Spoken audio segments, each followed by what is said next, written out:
Those of you watching on YouTube, I want to tell you that you should consider subscribing to the Weird AF News podcast, the audio podcast, because there's some stuff on there that you don't get on the YouTube video. And those of you just listening to the podcast, you should subscribe to the YouTube video. I want to give a shout out to some YouTubers who reached out to me. Cheyenne Sullivan says she's been listening to Weird AF News before work for ages.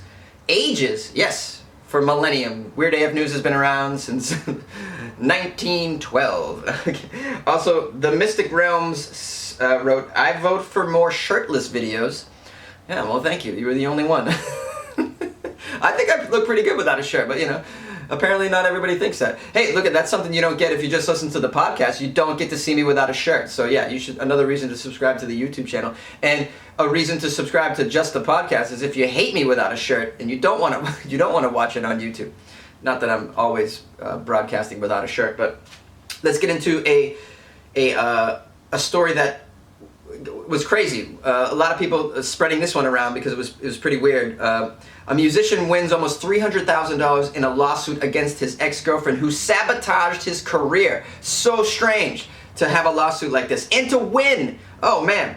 So back in 2014, a fellow by the name of Eric Abramovitz got the opportunity of a lifetime, but he did not know it because his girlfriend at the time sabotaged his career.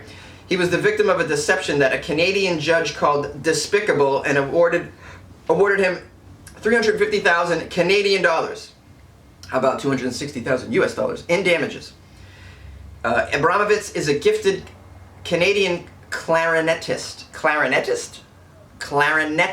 yeah, who received national attention when he was in his teens. He was one of these child prodigy musicians.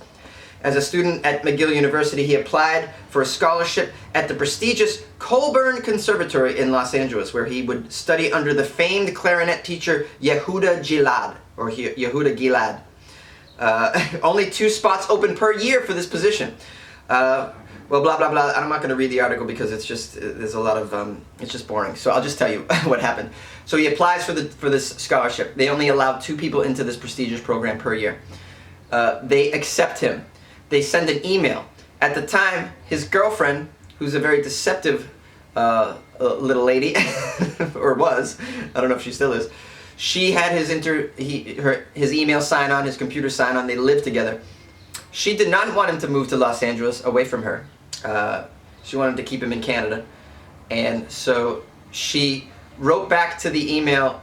She quickly answered that email in his, using his email. I'm fucking it up, sorry.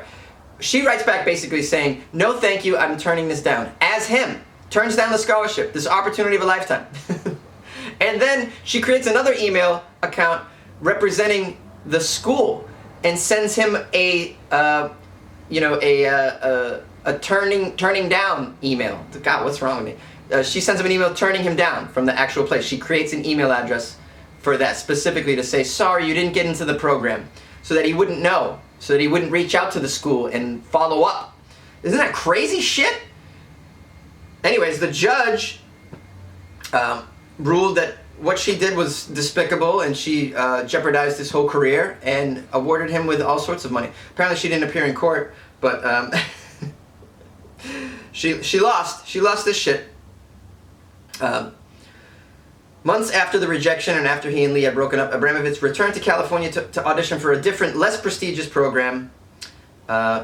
This very famous teacher, Gilad, teaches in that program as well, although participants don't receive as much time as the Coburn, the prestigious program that he got into, and then his girlfriend messed it up. Students do. So he still got to study under this person, but you know the damage that this done, crazy shit that people do to their lovers. I mean, it's just wild, man. I wonder if I could sue one of my ex-girlfriends who jeopardized my comedy career in New York City by making me stay in the house with her every night, watching Netflix and and having sex and getting high and eating pizza. Oh man, I did that for. I must have missed out on a year of my career, and that was my decision. I can't blame anybody but myself on that one. Certainly can't sue someone for that. That was all me. Because I like eating pizza, watching Netflix, and having sex. I just did. I mean, I should have probably gone out to the comedy club every night, but you know, let's just say I took a little vacation for a while. What do you guys think about that? That's pretty nuts, huh? Have you ever had somebody do something so wrong to you, one of your lovers, that you wish that you could take them to court for it? Call in. I want to hear the dirt. I want to hear some weird shit. You know, I love it. I love scandalous stuff.